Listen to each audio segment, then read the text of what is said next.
Hello, good morning, and welcome to Today in History. This date in history, also known as TDH. I accidentally labeled off one of our sources, not the actual name of the show. Anyway, the show is all about the events that occurred to date in years past, both recognized by actual historians, but mainly things that we personally find intriguing enough for us to bring to you. The sources of this information come from the smart device application Today in History, What Happened Today in History, Historical Calendar, and the website onthisday.com. For links to those sources, the music you're hearing, and anything else potentially interesting that we gather throughout the show, or what's already down there, check the underbar in the description below. Anyway, I am A.O. Xander, and you are you. Today is Wednesday, aka Odin's Day, aka Wednesday, July 13th, 2022. Let's jump into history, shall we? Starting us off in 1174, William I of Scotland, a key rebel in the revolt of 1173 through 74, was captured at Alnwick by forces loyal to Henry II of England. 1657, Oliver Cromwell constrained English army leader John Lambert. Okay. 1772, Captain James Cook began his second voyage to the South Seas aboard the Resolution to search for Terra Australis, the southern continent. Later, I think they would use that word to name Australia, because Australis, Australia? Hello, welcome Scarscale to the show. How are you today? Just saying hello to my friend Mr. Xander. Hello. Enjoy your... I will see you later. I need to ask you something that's not on air. It's regarding cooler other stuff, brother. I understand. All right, then I will see you in approximately about a half hour, depending on stuff. So send me a DM. No rush. Send me a DM to remind me to TM you back. Tell you when I'm done. All right. Yeah, it's just inquiring minds. All right, brother. Yeah. Take care. All right. Have a good one. Have a good Enjoy. one. See you then. Peace. Yep. Anyway, moving on up into 1135, Swedish-American inventor John Ericsson filed for a patent for his screw propeller design. Ooh, screw propeller. Let me look at that. Here. Come on, give me Newgrounds. Not Newgrounds, give me Google. Newgrounds. Does Newgrounds even exist anymore without Flash? Well, Google is being a stupid, laggy piece of crap. Come on. There we go. Screw propeller. I already know what it looks like. But, oh, wait, no, I guess I didn't. Actually, hold on a sec. Images, there we go. Which one, though? Which one is a screw propeller? Who is this guy? John Ericsson. Okay, John Ericsson. Screw propeller, John. Okay, so there we go. Alright. So a basic propeller. Moving on up into 1837, Queen Victoria was the first monarch to live in present Buckingham Palace. Ooh. So that has not been around for as long as I thought. Still pretty old, but yeah. Victoria, though, you know, the creator of the Victoria Cross and stuff, she was a very influential queen. And a very tiny crown. Almost looks like a yarmulke. a yarmulke crown. Anyway, 1865, P.T. Barnum's museum burned down. Uh-oh, that sucks. Yeah, I don't like it when museums burn down. 1870, King Wilhelm of Prussia sent Emster Depeche on Bismarck. What is that? Emser, is that it? What is that? Let me see. Emser Depeche. Sometimes called the Ems Telegram, was published on July 13th, 1870, and incited the Second French Empire to start the Franco-Prussian War, and to declare on the kingdom declare war on the Kingdom of Prussia on July 19th, 1870. Is this the same thing? 1870, yeah. So Bismarck. So this wasn't the battleship. This was the guy Bismarck. For further reading into this particular what the hell? I don't want to donate. Go away. Go away. I don't have any money to donate. It's all gone. Thank you, Brandon. Anyway. 1923, the Holly Weird sign was officially dedicated in the hills above Holly Weird, Los Angeles. It originally read Holly Weird Land, but the 4 last letters were dropped after a renovation in 1949. Yeah. I remember when somebody went up there and changed it to Holly Weed, and to this day, I don't think anybody knows how he snuck up there, you know, with the ability to cause such major alterations without getting caught. Maybe he got caught. I don't know. I haven't heard anything about that. If you have, tell me in the underbar. Or in the comments section. I keep talking about the underbar. Anyway, moving on up into 1926, Paavo Nurmi ran world record 3,000 meters in 8 minutes, 20 seconds, and 20.4 seconds. Okay. 1934, Babe Ruth hit his 700th career home run against Detroit. Nice.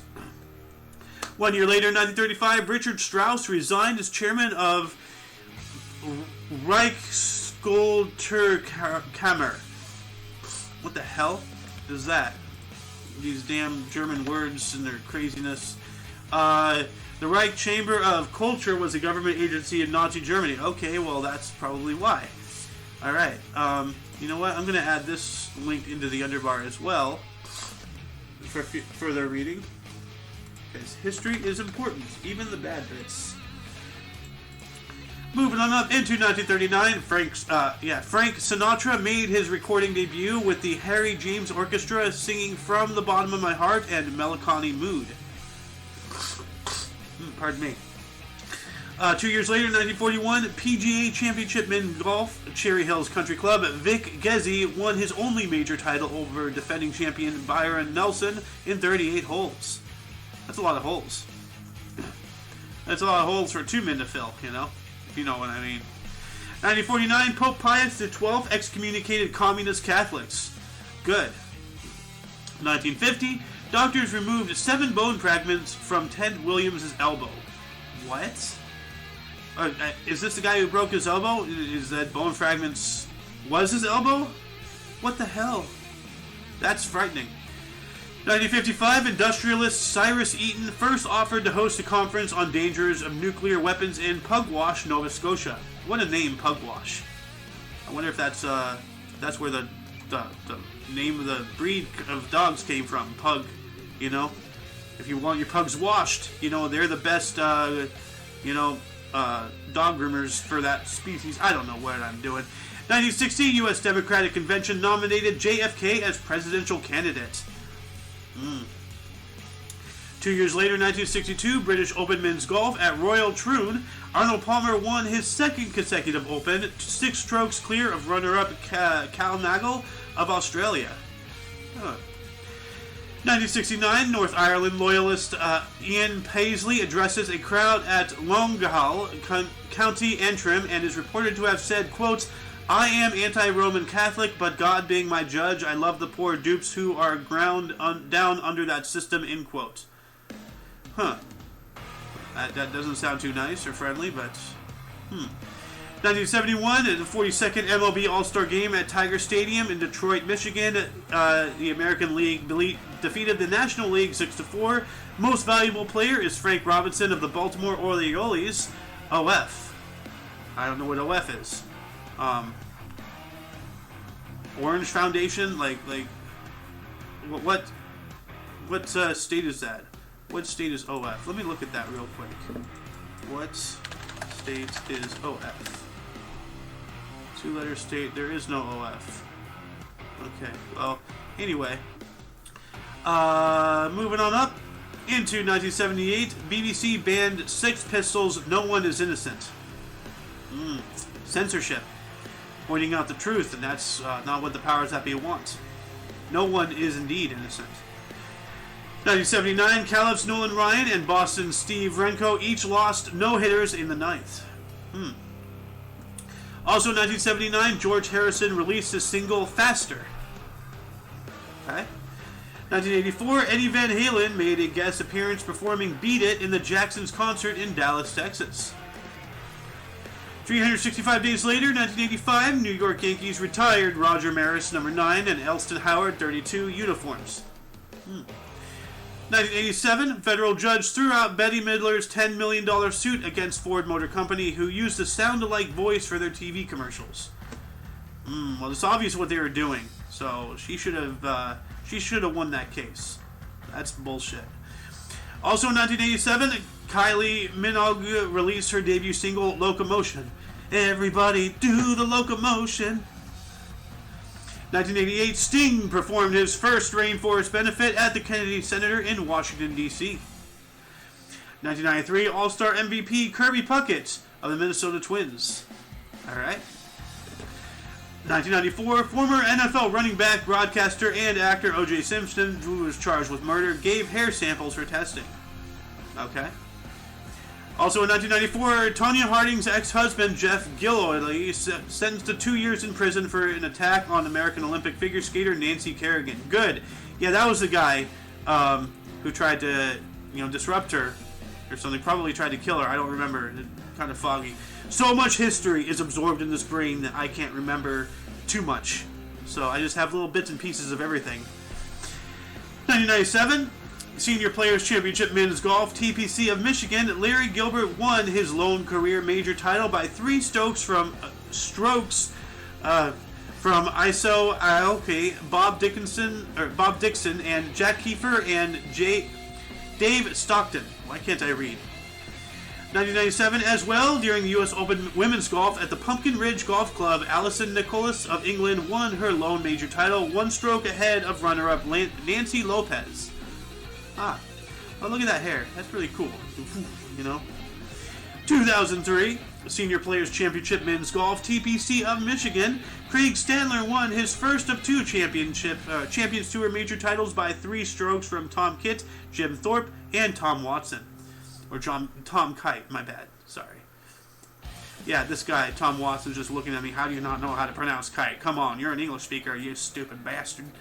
2006, UK singer-songwriter Lily Allen released her debut album, Alright Still, later to win the Grammy nominee Best Alternative Music Album. 2 years later, 2008, brewing company InBev announced a deal to buy American brewer Anheuser-Busch for almost $52 billion.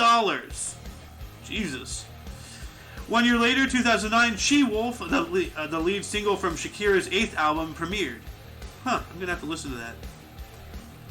2014, just a mere 8 years ago, FIFA World Cup Awards, Lionel Messi, the Golden Ball, James Rodriguez, Golden Boot, and Manuel Neuer, the Golden Gloves. I guess that's what they won. That's the titles. That wasn't their nicknames. So he got the Golden Ball, he got the Golden Boot, and that guy got the Golden Gloves. So I guess the ball is like offense, boots are defense, and gloves are goalie. I don't know. Also in 2014, FIFA World Cup final, Macarena Stadium, Rio de Janeiro in Brazil.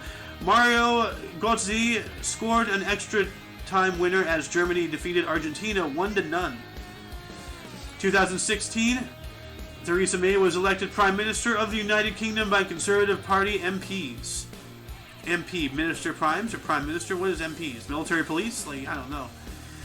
1 year later, 2017, Dunkirk, the film directed by Christopher Nolan. A really good film, by the way. The opening was just quiet, and they're just wandering the streets, and then all of a sudden, pop, pop, pop, pop, pop!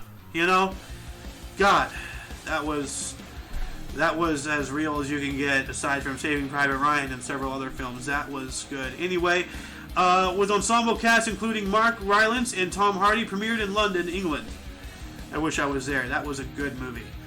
Also in 2017, U.S. President Donald Trump arrived in Paris for a 2-day visit with French President Emmanuel Macron. Oh, that guy is a macaroni. 2018, actress Scarlett Johansson withdrew from a transgender film role after criticism of her casting.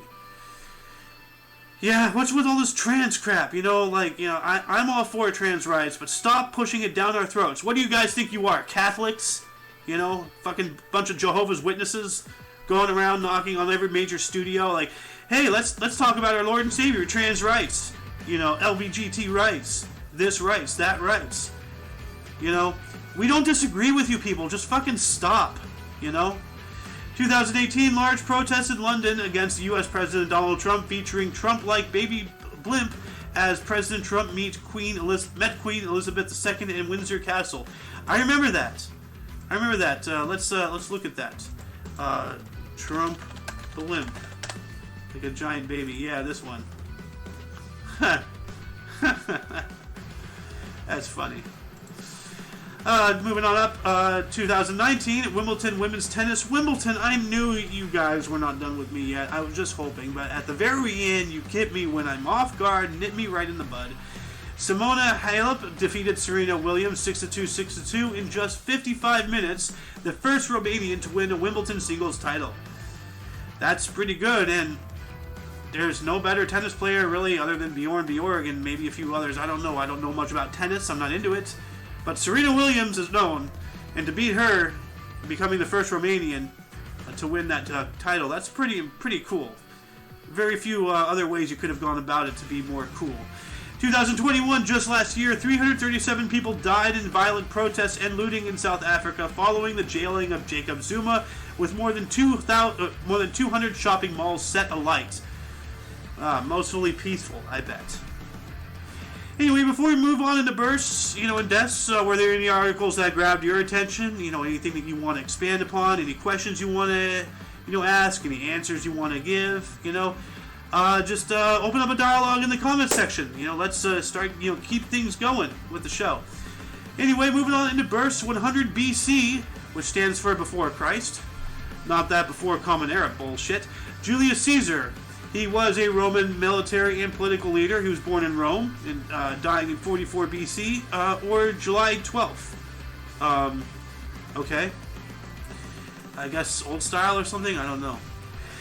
Anyway, doing one hell of a time jump into 1821, Nathan Bedford Forrest was born on this date. He was a U.S. or an American slave trader, Confederate lieutenant, and Triple K Grand Wizard, born in Chapel Hill, Tennessee, dying in 1877. Not a good guy. Not a good guy.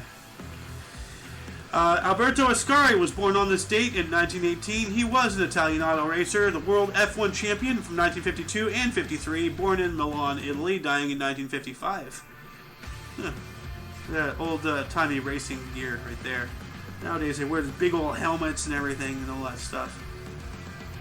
1934, Wole Soyinka was a Nigerian player, or is a Nigerian playwright and poet. Wrote Kongi's Harvest, Nobel of 1986. He was born in Abeokuta near Ibadan in Nigeria. 1940, Patrick Stewart! Hey, Sir Patrick Stewart. English actor, Star Trek The Next Generation, Captain Picard, X-Men, Charles Xavier, among other many prestigious roles. He was born in Mirfield, Yorkshire, England. 1942, Harrison Ford. Wow, really? So 40 and then 42. So we have Sir Patrick Stewart and then Harrison Ford. Wow. He is a U.S. actor, Star Wars, Indiana Jones, Blade Runner, born in Chicago, Illinois. I did not know that. Then we have Erno Rubik in 1944 and a Hungarian inventor, Rubik's Cube. Hey, Erno Rubik, okay. Born in Budapest, Hungary. Well, the inventor of the Rubik's Cube. So today is like a good day for births. As I just scroll, oh, come on, give me a... Well, I guess that was the end. It is not a good day for births. God, why must you always make me bite my tongue? Anyway, moving on into deaths, we have James Bradley, died on this date in 1792. He was an English astronomer. The third Royal discovered Earth's nutation motion, died at the age of 69. What is Earth's nutation motion? So let me check that out here real quick. Earth's nutation motion. Nutation is a rocking, swing, or nodding motion in the axis of rotation of a largely axially symmetric object, such as a gyroscope, planet, or bullet in flight, or as an intended behavior of a mechanism. Okay, well, I can understand that. I did not know the word, but I already knew all of that theory and such. Then we have Jean-Paul Marat in 1793. He was a French journalist and revolutionary, friend of the people, periodical. He was murdered by Charlotte Corday in a bath at the age of 50. Well, that's not nice. If there's ever a worse place to get murdered than a shower, it's a bath. Because at least showers are standing up. Baths, it's like in bed. Except instead of having to fight your sheets, now you're fighting water. And your sheets can't drown you, although they can asphyxiate if you use a pillow. Anyway, 1934, we lost Kate Shepherd. He was a New Zealand suffragette and the most prominent member of New Zealand's women's suffragette movement. She died at the age of 87. All right, Kate Shepherd. Rest in peace. 1946, we lost Alfred Stieglitz. He was a U.S. photographer and art dealer, camera work. Died at 82. In 1951, we have Arnold Schoenberg. He was an Australian U.S. composer. Werk l'arte Nacht, Transfigured Night, Second Quartet, and painter associated with the Expressionist movement, died at 76. 1954 took from us Frida Kahlo, a Mexican painter who explored questions of identity, post-colonialism, gender, and race in Mexican society, dies of a pulmonary embolism at 47. That sucks. Leslie Grove died on this date in 1970. He was a U.S. Army engineer who directed the Manhattan Project and construction of the Pentagon, died of a heart attack at 73. Yeah, I don't blame him for a heart attack under all that stress. Manhattan Project, Pentagon, you know, Jesus, thumpity thump, you know. Pressure. Who else died? George Steinbrenner in 2010. You know, I'm dead. American, U.S. businessman and MLB team owner, New York Yankees, died from a heart attack at the age of 80. Yeah, you know, just as my dad said, you know, a couple weeks ago, his picture is like, I'm dead? You know? 2013, we lost Corey Monteith, a Canadian actor and musician, died of heroin and alcohol overdose at 31. Yeesh. Yeesh, not good. 2017, Liu Xiaobo, a Chinese writer and human rights activist, died from liver cancer at 61. And that concludes the show. Once again, check the underbar in the description for any links that you might find interesting, including everything in the Omni Coalition. For your dose of past events daily, we stream every day at 10 in the morning Pacific time. For all of you and all of us, I am A.O. Xander, and you are you, and until you catch us tomorrow, do not forget to look right and left at every intersection, rate 5 thumbs, and subscribe. Until then, toodles! Let's go, Brandon.